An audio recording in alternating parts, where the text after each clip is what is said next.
recording this. Okay. Sorry, now that I'm recording, Patrice Berlin, Alex Zbicki, Patty Kirby, Marcia Newman, not present. Okay, so we're under quorum, so we couldn't vote anyway. All right. Approval of minutes, can't do that either. So I'm just going to move on and introduce our guest speaker for this evening, Captain Ramirez. Thank you from North Hollywood Police Department. We are so happy to have you this evening. Thank you. Thank you, Rachel. And thank you all for joining us, or letting me join your meeting. But I just wanted to, I just got back from vacation, and we were up north as well with all the, during all the fires. So it wasn't too enjoyable at that time, but we're back and just going through everything that's been going on with the city and the police department, and just wanted to keep you informed and also let you know about my availability and all of our divisions availability for any requests that you may have for your neighborhood watch meetings, for your community meetings, or for any other needs that you may have in order for us to shed some light on any topic, and or just give you some insight on some of the things that we're doing within the department and where we're at as far as our crime strategies and staying with our missions on a daily basis here at North Hollywood. One thing that we did, I think that they, during this last month when I was off, Patty, I believe that we were able to present you with the 8 Can't Wait PowerPoint. No, it actually, we had a FUPA. The meeting went a lot longer than we expected in the beginning, and so Dan Boone couldn't stay on. And so we postponed it for another scheduled meeting, which we're waiting to get. Okay, and in it, it just talks about a couple of recommendations that groups were making back in 2014, 2016, requesting that the police department impose some restrictions and some recommendations within our policies in order to try to reduce the number of shootings, and specifically to address shootings of African-American individuals. And we wanted to show, by doing an 8 Can't Wait, looking at each of those 8 recommendations, and then looking at the policies that we already have in place within our police department that addresses all 8 of those recommendations. So we will be able to hopefully present that down the line to your committee, and then possibly down the line to the entire neighborhood council. I think it is an eye-opener, and it talks about how many stops that we've made within the last year, 2019, where we had somewhere around 1.7 million stops. And out of that, we ended up having I believe at the end it was 26 OIS, officer-involved shootings, which is a significantly low number with the number of contacts, and also with the number of arrests that we made, which is over 82,000. And so we have been able to improve in our ability to handle situations on the field, and have officers be able to use deadly force as a very last resort. Is something that we always take very seriously, and we scrutinize, and officers that are involved in an officer-involved shooting or any categorical use of force end up spending about 6-8 months under a great deal of stress, anticipating the outcome of those investigations that are handled by our Force Investigation Division, but are also looked at by our District Attorney's Office, and also looked at by our Inspector General. So we're hoping down the line we'll be able to discuss some of those policies and some of the policies that we've already put in place this year that are also addressing some of those requests even further. So one of them being the fact that officers have to intervene and stop anybody that is involved in the use of force that gets out of control. And we saw that, unfortunately, that resulted in the death of an individual. And then we saw it here within our own Hollenbeck division, where an officer just lost control, and it's possibly going to result in a loss of his job, and maybe also criminal charges. So that's why it's so important, and it's a constant discussion here at our division with our roll calls, that each officer is expected to demonstrate that leadership, no matter if they're a senior sergeant or a senior training officer with stripes or a brand new P1. If they see somebody that's out of control, that is just lost it out there and is engaged in the use of force and is abusing our authority, they've got to intervene. And now that has become a policy that's specifically worded that way within our department. And it is in response to all of the demands that are nationwide. So I think that we're trying to stay in front of it, and they're following a stolen vehicle now. But in regards to everything that comes up, we are trying to improve. We're trying to make sure that we are good public servants, and at the same time are able to do our job in order to try to reduce crime and make it safer for our communities. And you see it, and we appreciate all the support from all of you, but I think it is important for us to try to inform the public and answer some questions. Any questions for me on that topic? Do we have any from our audience? I do. Hi, I'm sorry. I'm driving, so I can't raise my hand. Okay, that's okay. Go ahead, Alexandria. Thank you. Hello, my name is Alexandria Nassif, Sherman Oaks Neighborhood Council Board and Resident. Thank you so much, Captain, for sharing all of that information. It sounds like you all have a huge task on your hands, and that you all are working very, very hard to communicate with the community and to give back and really work to raise the expectations of these officers. And I hear you when you're saying how stressful it is when these unfortunate events occur. 3 ideas I would like to share with you, in particular, Captain, in this committee, as far as community safety goes. One idea that I have is possibly creating, and these, obviously, you guys are doing so much work, so you all might have these already, but creating a community advisory board that can review these occurrences of loss of life, these unfortunate events that may happen. So an advisory board made up completely of community members, and that they can have some input on the ramifications of what happens during these unfortunate events, obviously, as an advisory board. The second, hiring lots of community patrol advocates, community cadets, if you will, that will go around in the community on foot, not on vehicle, not on bikes, just really to kind of speak with the community, be in the community, see them, live, kind of start to feel that they live where they're policing, if you will, by spending more time and on foot and just taking the time to speak with people in the community. And then the third, oh no, I'm blanking on the third. Okay, well, those 2 were actually the most important ones. So thank you, I appreciate you all. No, and thank you very much. The department is still going through a great deal of reorganization, re-envisioning, and it is being pushed by the decrease in our funding.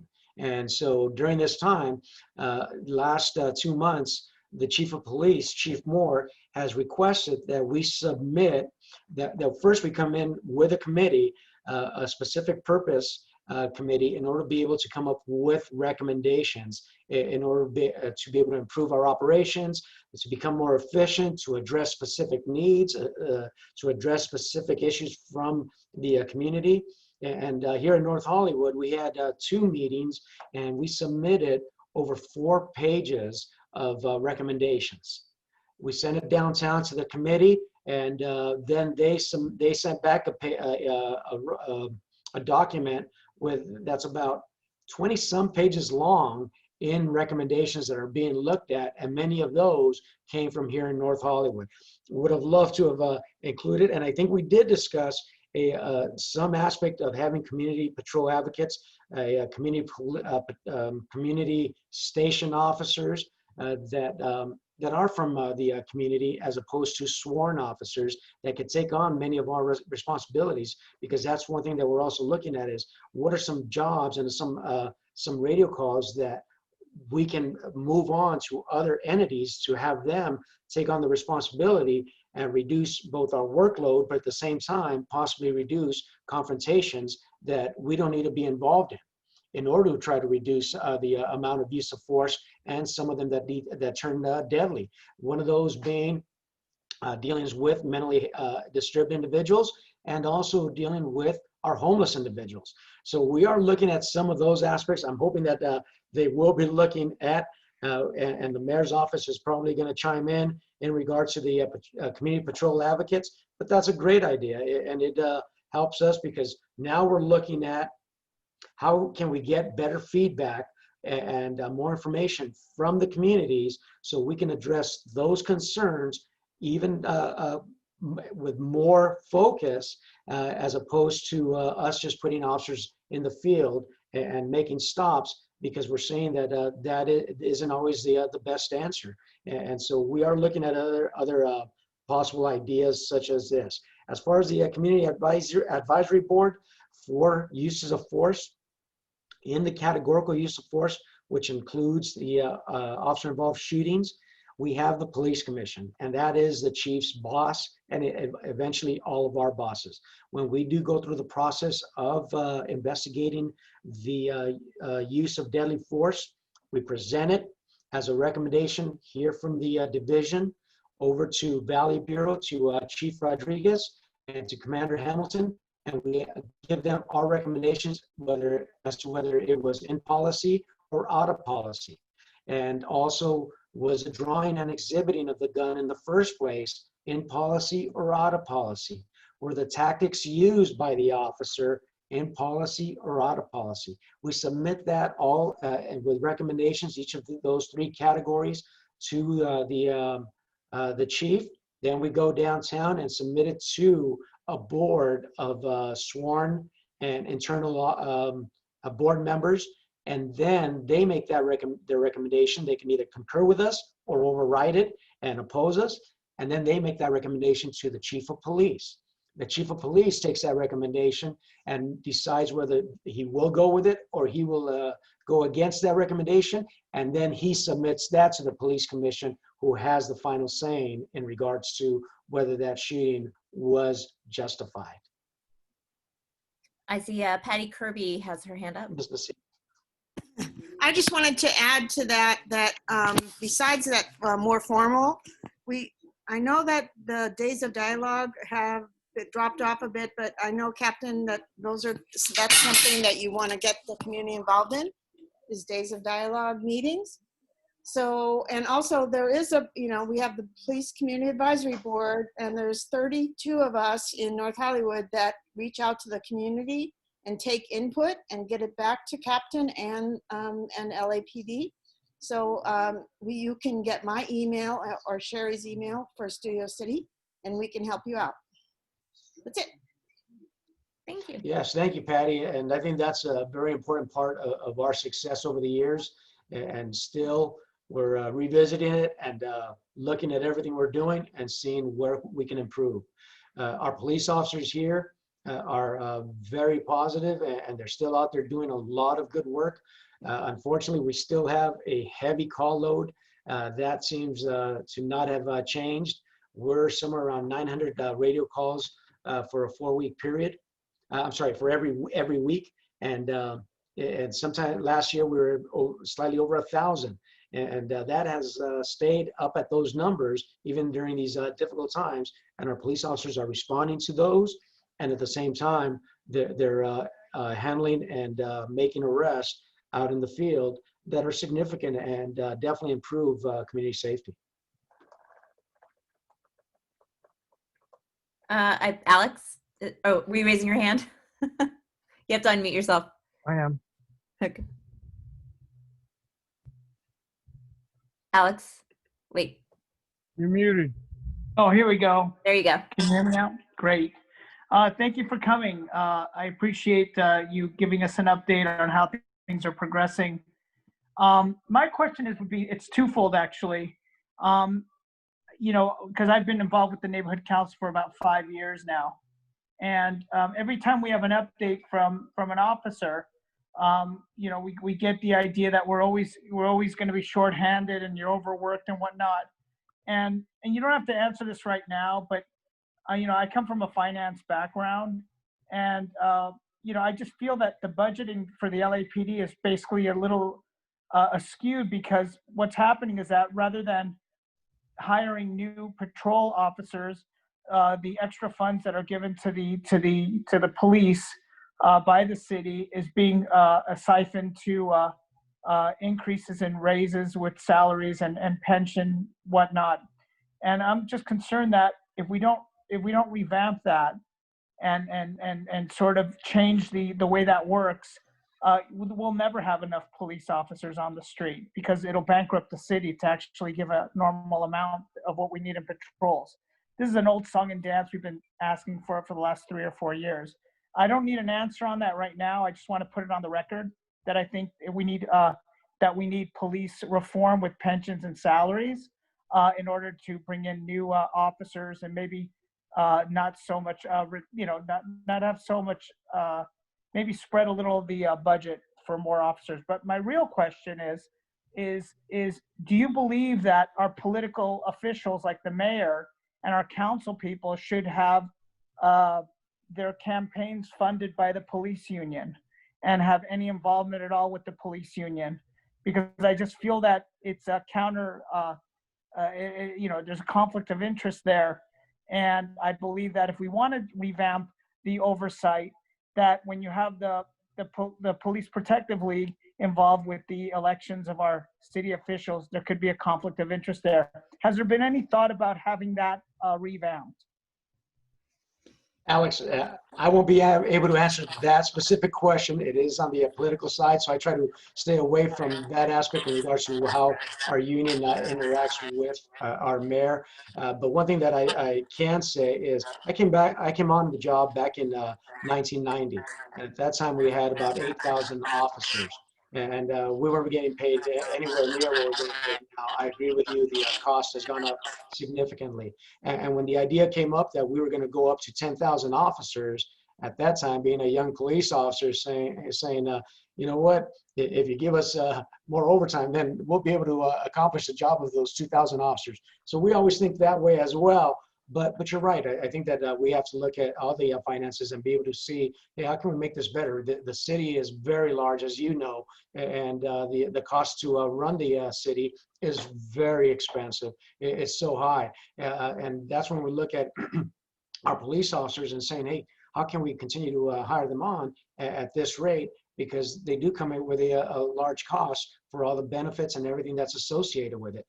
So that's where we are going to have to, as a city, be able to come up with a solution and or come up with specific jobs that can be given over to other agencies, whether they're existing agencies or newly created agencies, that we can say, if you can take this on, then we won't need to hire on additional officers, and we can start slowly decreasing the number of officers that are out there. And that'll depend on those new agencies and seeing how effective they can be.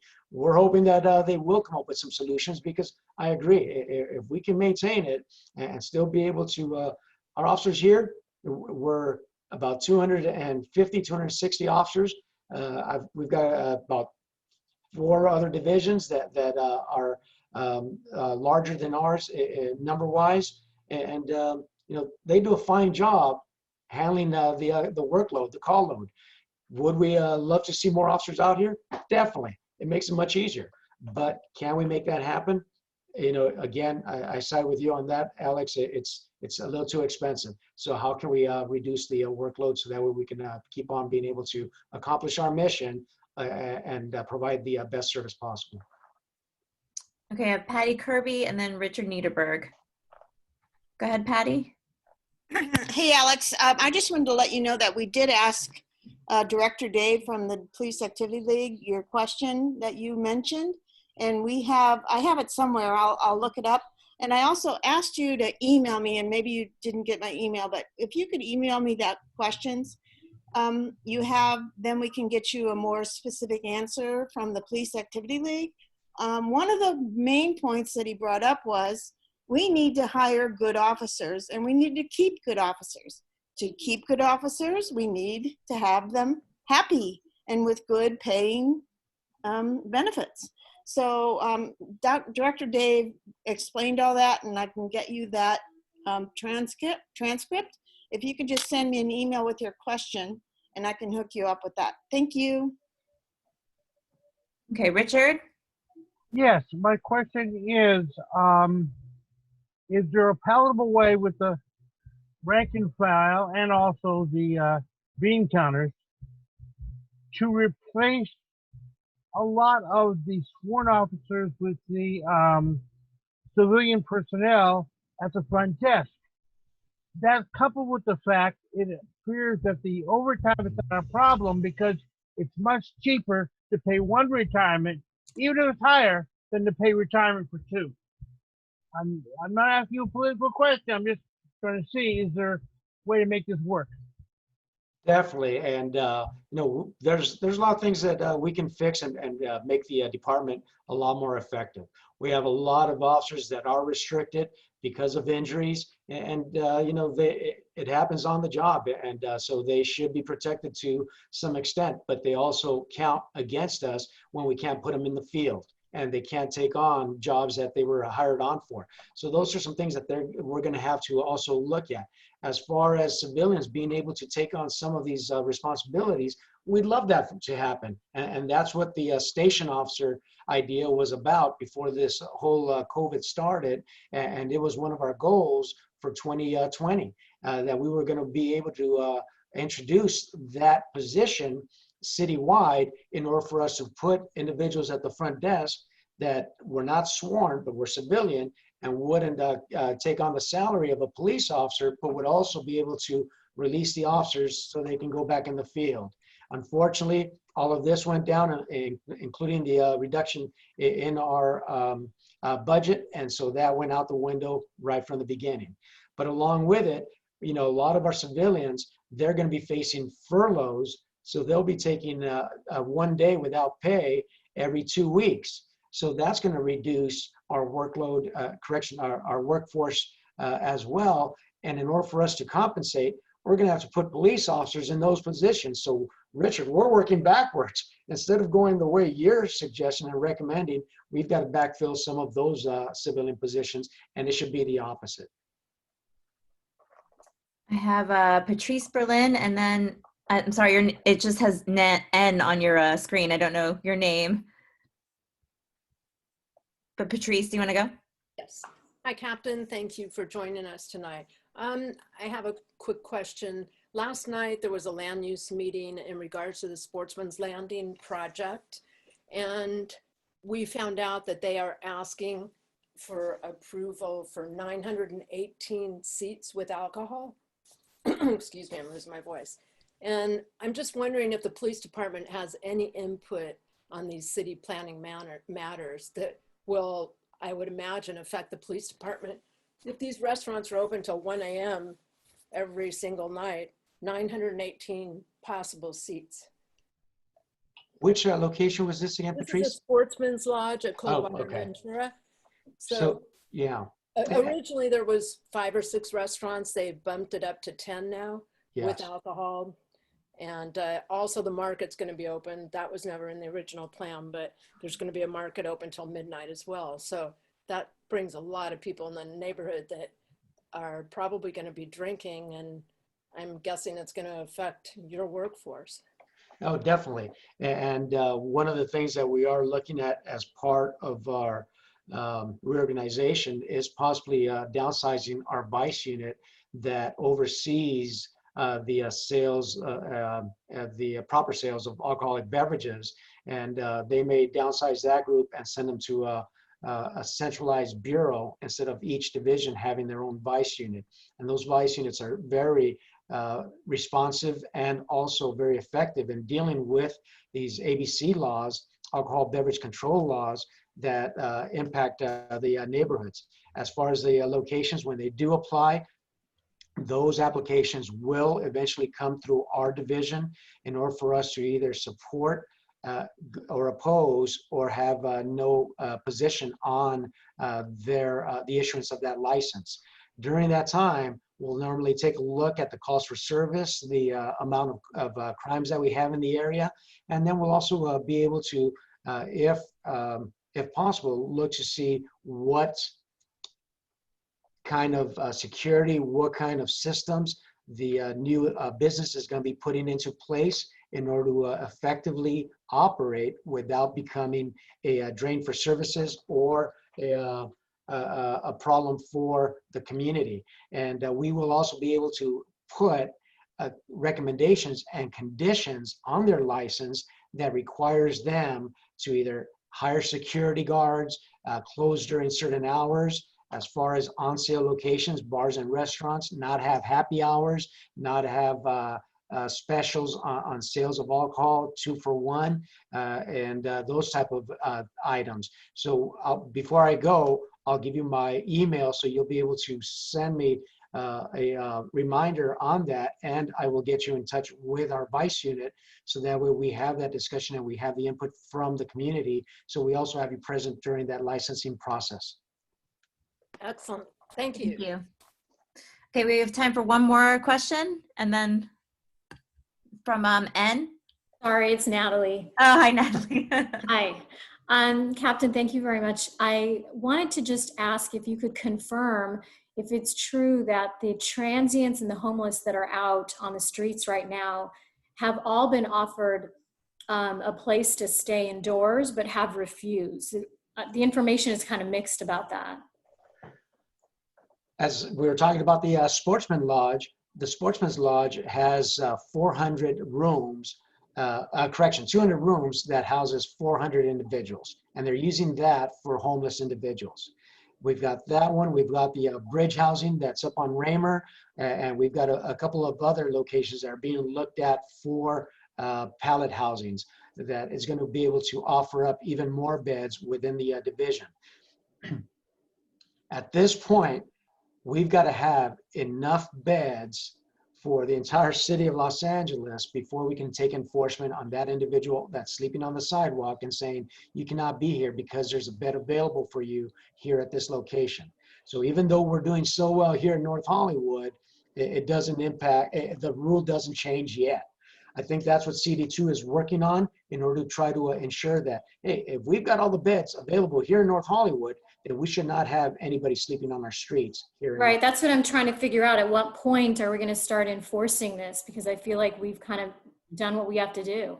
And when that rule changes, then we will be able to enforce it, because I took a drive out there today, and Bridge Housing, which is up on Raymer, it has a zone that doesn't allow any transients to be within a certain area, sleeping and living within a certain area, because of the fact that we did have a bridge housing introduced to that location.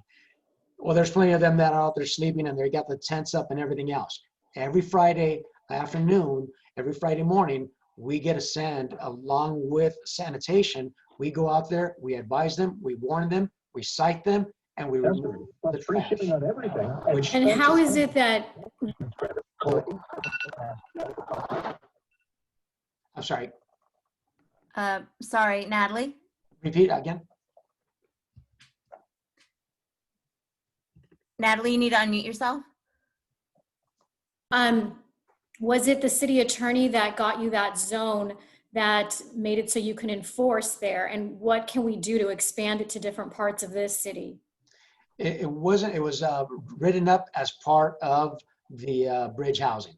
So, Okay. and so now we won't be able to increase it. So I think CD2 is looking at a different way, saying, and I know that I'm going to be meeting up with Lorraine from Council District's Krikorian's office, and we'll be able to discuss those specifics, and then we'll be able to share that with our CPAD members, and of course with Ms. Tobias, so that way we can spread that out to all of you. But as soon as that changes, We're waiting for it as well because I think that it's going to be able to benefit all of us. The only problem, as we talk to our chiefs about it, is, when we're removing them from public view, that's great and it's a big help. But when we condense them all within one location, like such as the Sportsman Lodge, it just creates a big problem for that area as well. So we create problems by solving the problems, unfortunately. Yeah, thank you. Thank you. I know we have a couple of hands up. I don't want to keep Captain Ramirez. We only said we'd keep him for about 15 to 20 minutes. Are you okay with taking two more, or you need to get going? Yes, and if I can take a couple more and then we can call, but let me give you my serial number as well, my email address. So in case you do have the information and or specific concern, you can send me an email and I'll direct it to one of my officers. It's 27442@lapd.online. All one word. And I'm quick to answer those, and I'll direct it over to the vice unit, the SLOs, whoever needs to deal with it. And you guys got one of the better SLOs right there with Sean Smith. He's very responsive, so we take care of business because of that. So thank you. Yes, Okay, Rachel. thank you so much. Patrice and Terry, and then we're gonna let Captain Ramirez go. Hi, Captain. Speaking of the Sportsman's Lodge, I didn't know if you were aware of the fact that their contract's only for 3 months until, okay, that's the first thing. Second thing, we were in a meeting with all of the parties involved last week, and they do not require background checks on those people. They're supposed to have a curfew, but they don't enforce a curfew. And what else is the other thing? That they know that they have addicts, and that they feel they're better off in the hotel than on the streets. But we're concerned if there's addicts there, that means they're bringing dealers into our area, So I was just curious if you're aware of all these things that they told us they were going to do, they do not do. And that is concerning for us. We made an arrest this last week of a individual that was driving around to and from the Sportsman Lodge in a stolen vehicle, and we were able to take him into custody, and he had narcotics on him. They've become a big problem for the neighboring businesses, including the Ralphs. So we're working with Ralphs to try to help them out, and we're going to be putting some plainclothes officers to try to assist them so we can make some arrests and send a message that we can't allow them to be disruptive and or be involved in criminal activity in a neighborhood, because it's got a negative impact. How we can hopefully hold Sportsman Lodge, because they're making some money off this, how we can hold them accountable is something that we're looking at as well with our city attorney. Okay, Terry Austin. Thank you for being here, Captain. And my question is, can the, because the Sportsman's Lodge borders the Wash, can the Wash be included in a zone for cleanup? Because we've got several encampments on the River Wash between Coldwater and Laurel Canyon now. So is that a possibility that the River Wash could be included in a zone? That's it. Thank you, Terry. You know what? Talking to our senior lead officers, apparently the Wash becomes, is not just city property. It becomes state property and other property. So we are working with the other agencies in order to try to deal with those locations.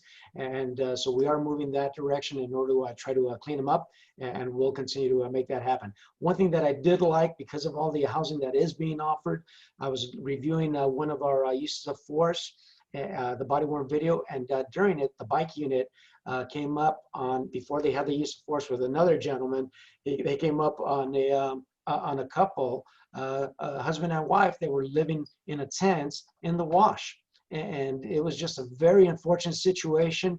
And those two individuals have now got some housing, and it was because of the fact that we made this available. So we have a lot of positive stories that come out of this as well, but the struggle continues. And so we appreciate the fact that you keep us honest, you keep us informed, and you keep yourselves informed as well. And Patrice, any information that you have about the Sportsman Lodge or any meetings that you find, please include me on the emails. I review these emails. I review the emails that have issues regarding the pallet housing, It's a political issue. I don't get involved, but at the same time, we will address the criminal aspect. Thank you, Captain. Thank you, Rachel. Thank you so much for joining us this evening. We appreciate it. Thank you all. Have a great weekend, and thank you for everything you're doing as well. Appreciate it. Same. Thank Take you. care. Bye-bye. Okay. Just updates from me. It is National Emergency Preparedness Month. I'm going to be putting up some information on our social media on how everyone in the community can be more prepared. Separate from that, I will move to public comment.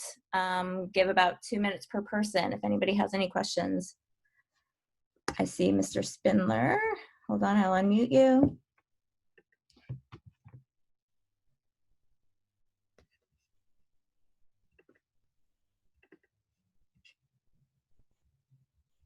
Go Puppet, can you unmute yourself?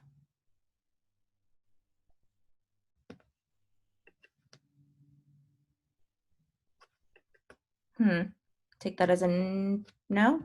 I can't unmute you. You have to unmute yourself.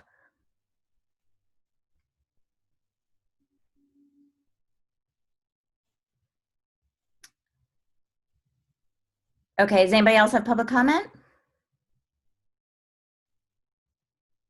Nope. Moving forward. New business. I was looking into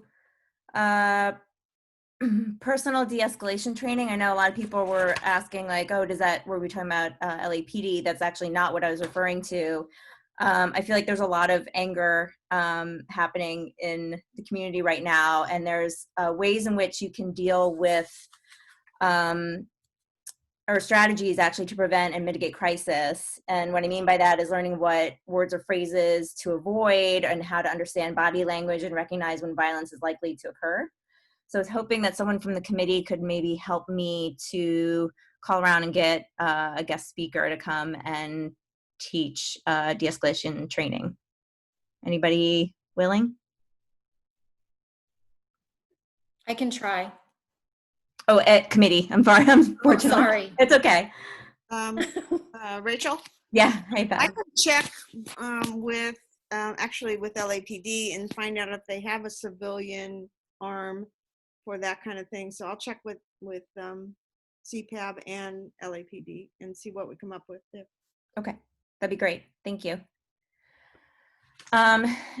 Alex, did you want to talk about your ad hoc committee that you had mentioned to me? Oh, you got to unmute yourself.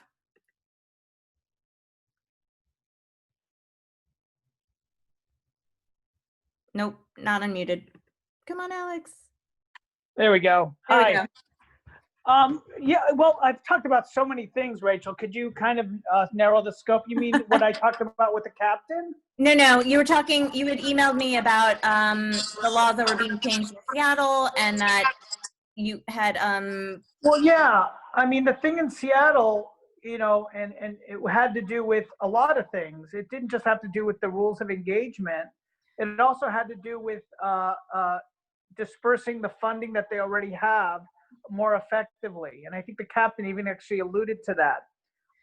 Patty, what you were saying, if you want the best, you got to pay the most. And I agree with that, but there's no I mean, who sets the bar? I mean, why isn't our police force making the same exact amount of money as everybody in the nation as a mean, and then you just adjust for CPI? I mean, why isn't that the case? We have a big problem here, and that is a lack of proper coverage, which we're not talking about. We don't have an adequate amount of coverage in the city, and it's because of this problem. So all the answers that I'm getting, like especially like what Patty said, is the same pat answers we're always getting. I mean, of course, anyone who puts their lives on the line is a hero.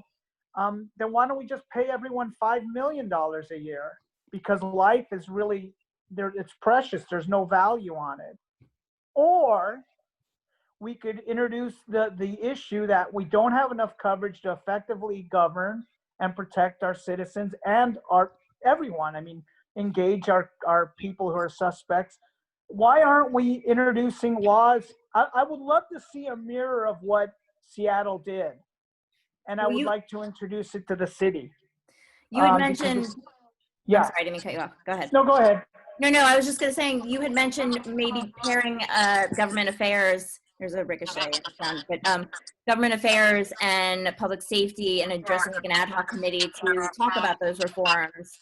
I'd love to, yes. And so I'm just wondering, did you have a conversation with the new chair?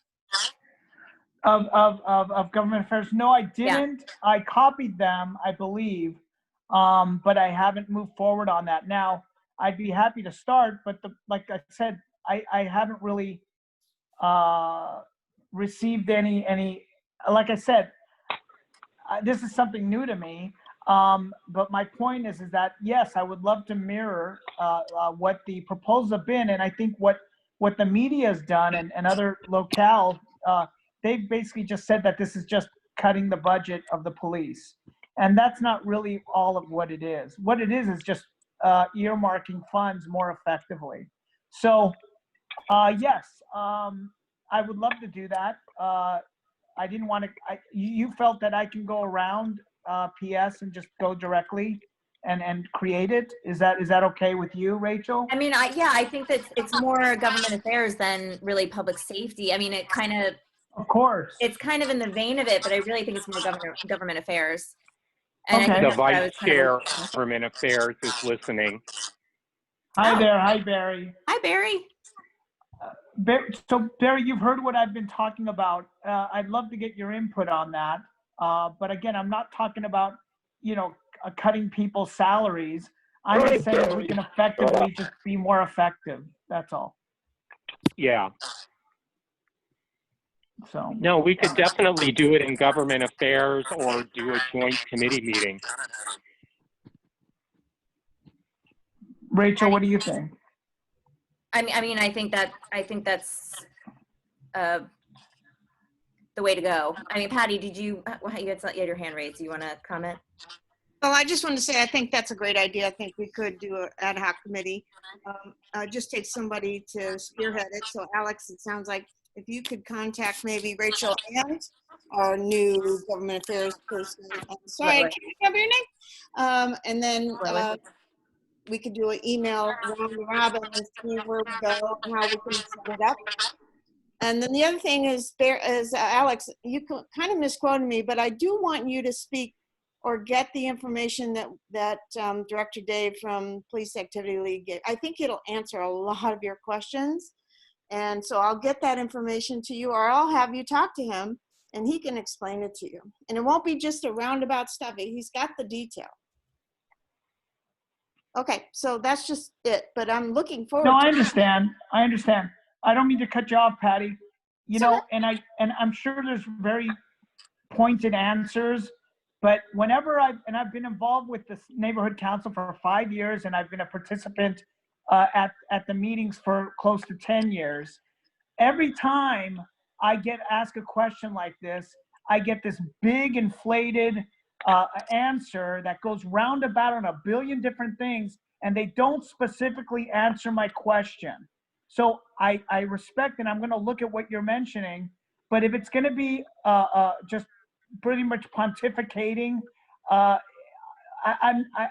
don't want any more of that.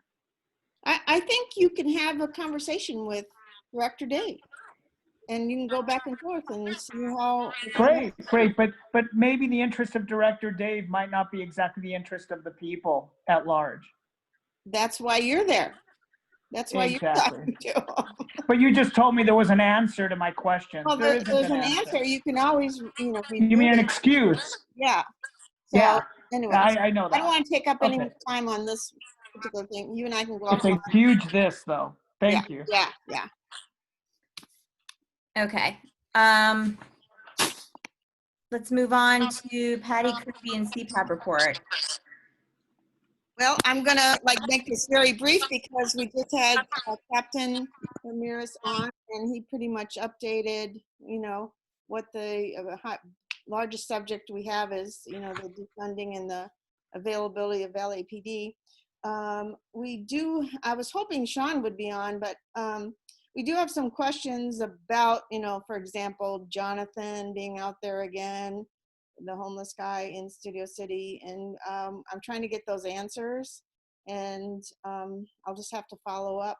As far as CPAB goes, we're meeting and we're available to talk to anybody and get information and questions back to Captain Ramirez and our senior lead officers all through North Hollywood.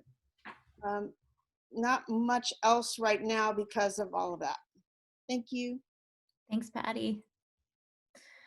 Okay, so there was a council file 20-0730 regarding the use of force. The latest is, I don't know if everybody was able to look it up. Hold on one second. I need to see it in front of me. It was directed to the chief of police from the director of Office of Support Services regarding the carotid restraint control hold. And I was wondering, we're not gonna be able to vote on it this evening because I made a mistake. However, I was wondering if we wanna potentially set up a CAS for next month. Does anybody have any thoughts on that?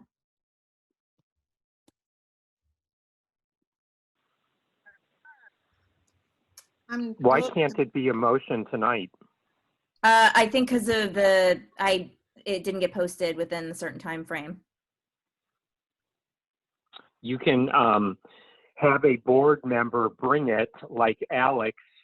If you tell Randy, it can be printed on the agenda that it's going to be brought by Alex, and then somebody will have to second it. So you could still do it tonight. I could pass it in committee. Okay. Well, you can't take a vote on it, but you can have Alex notify Randy that he would like to bring it, and then he needs to get somebody to second it, like perhaps Richard Niederberg, who's on listening tonight. Noted. Okay. Okay.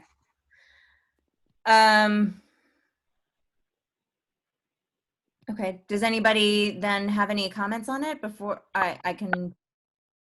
Alex or Richard, I don't know if you're still listening, but if that is a possibility or if how you feel about it. Oh, Alex, you're muted.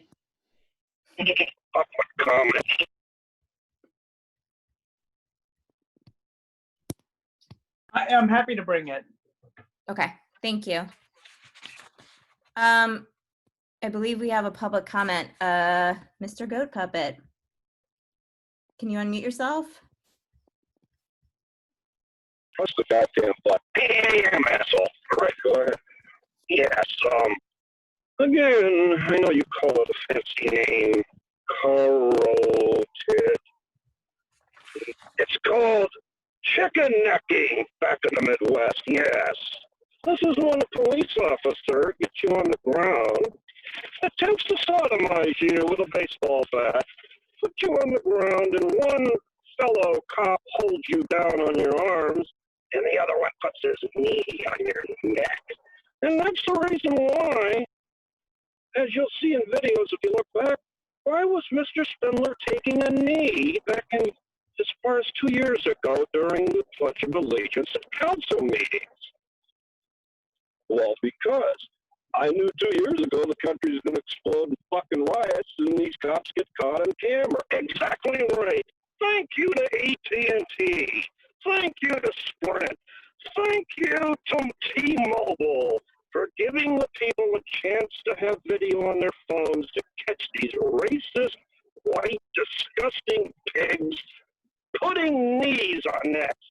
And also in Rochester, did you see the pretty video of the bag put over the head of the black man naked, handcuffed, and choked like a chicken using a chicken white bag, just like 1865.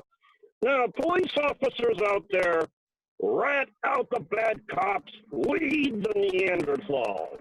Finally, let's all go over there to the Sportsman's Lodge and apply for free housing. There's free hotel rooms, free pool service, and free bottle service. Bottle service? Yes. You can Mr. go there Spindler, and take your booze. let's stay Free on bottle point, please, service. sir. Those were good points. Thank you. Thank you, sir. Thank you, sir. Okay, moving forward. Discussion on an advisory letter to the public about a potential reduction in officers from North Hollywood Police Division. I'm of two minds, but we don't have definitive numbers yet, according to CPAB, of how many officers we are losing in the next couple of months. I know a member had brought it up to me to maybe announce to the public that that is a potential. I kind of have mixed feelings about it. Excuse me. I want to open it up to committee for discussion. Alex, go ahead.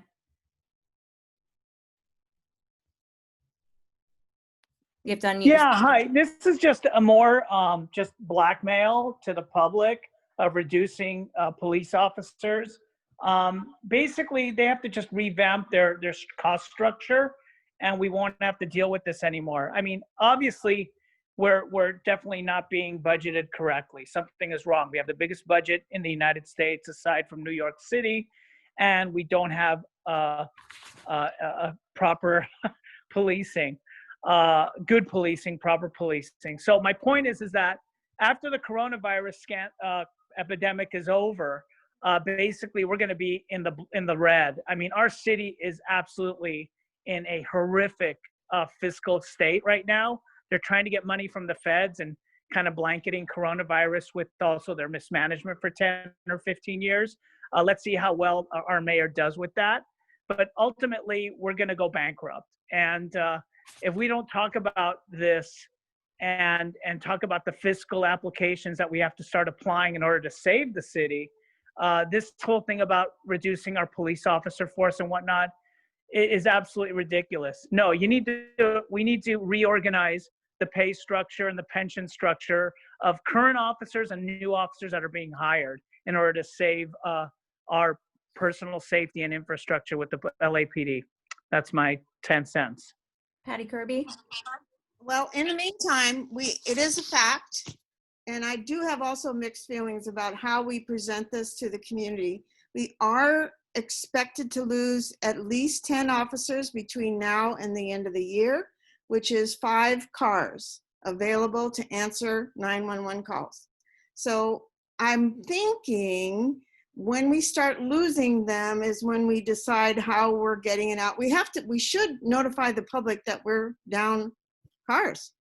And so it's a duty we have, but at the same time, I'd like to discuss it at our next CPAB meeting and see what input we get from that community, and then maybe revisit this next month. I second that. I think we have public comment from Mr. Spindler. Go ahead and unmute yourself. I'll be timing. Thank you. All right, so let's see. Now they're putting me on the hot seat, Mr. Puppet. Just tell them. All right, I shouldn't say it. They're going to lose 231 police officers citywide, which is equivalent to the entire West Los Angeles Venice division. You're going to lose more cops than you think. And Nuri is going to keep a lot of her cops, but they're going to cut loads and loads of cops out of CD7, CD12, CD9, and CD2. And there's one reason it's happening. You guys keep voting for the same people all the time. All the time. Just think about when you buy cereal. You buy the same brand. Oh, good. Thanks for the timer. You buy brand cereal and you buy the same cereal. What happens? It gets smaller and it goes up in cost. So if California went Republican this year and voted Republican, by 2 years, we would increase our funding by 44% because it would be a swing state. If we're not a swing state, the Democrats won't give us any money. That's why our fires are burning out of control. I know I just was in Castaic. I just saved my ranch. For Christ's sakes, they abandoned us. I was there with a hose. So I know that you guys don't believe it. You have to wake the fuck up and look at states that are swing states and look at the proportion of federal funding per citizen, and you'll see what I'm talking about. Otherwise, they're just going to cut, and then eventually Ointram and Steele will have to be appointed sheriff of the valley, see? But when you appoint me sheriff, remember, give me the legal authority. I have a water cannon I'm purchasing. It will do wonderful things for power washing all the streets. 6 months, I'll clean your homeless problem up. All you got to do is give me the legal authority and immunity. And that's it. Anything else go pop up? Yes, I want to do more. I want revolution. Thank you, Mr. All right, Spindler. Thank you. Okay. Moving on, the discussion follow up to Project Room Key. Last week, we had a bit of a town hall with the owner of Sportsman's Lodge and also LA Family Housing. I don't know if anybody on the committee wants to continue those talks. I think it's important to have them. Especially as things start coming up, it's good to keep that kind of open dialogue. I don't know if we had passed a motion in committee last month, if we want to continue that motion given the conversation that was had last week. I'm open to either, to be honest. Go ahead, Patty. I think there are quite a lot of issues coming up. There is more increase in aggravated assaults. There's an increase in the neighborhood surrounding, and also in activity at Ralph's. So I think we need to keep an active flow going on conversation. My vote. Are you saying though that we should be pushing the previous motion forward, yeah, or are you saying let's keep town halls going so that people can still talk and have open dialogue about it? Let's keep the town halls going. I don't know what I can't remember what the previous motion was. About added security.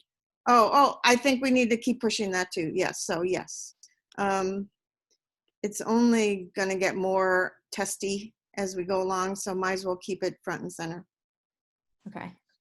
All right. Peter.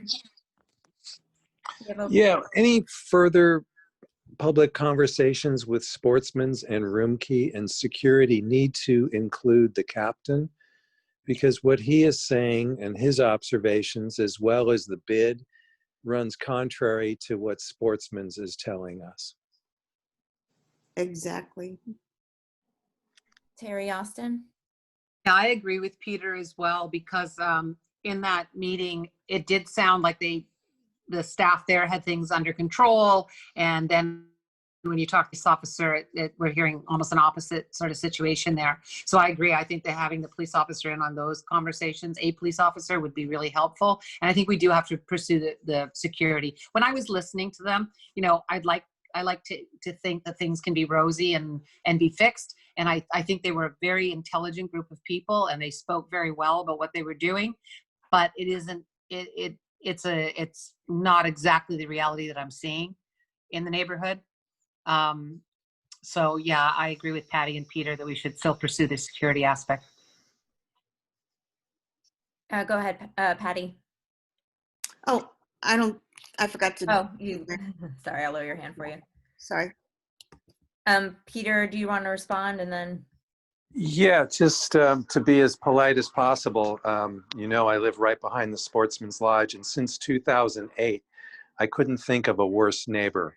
Any complaint we have is not followed up. It's just lip service. So we need to be on them so we can make sure that we get the security that we need. Okay. Mr. Spindler, your hand is up. Yes, we'll talk for the team. things you should do, which will get their attention over there, the Sportsman's Criminal Lodge. It's not a lodge, it's a criminal haven. It's for their insurance information and the limits on their liability policy. Because you see, dealing with their insurance carrier on liability for attempted thefts, attempted assaults, rape, loitering, etc.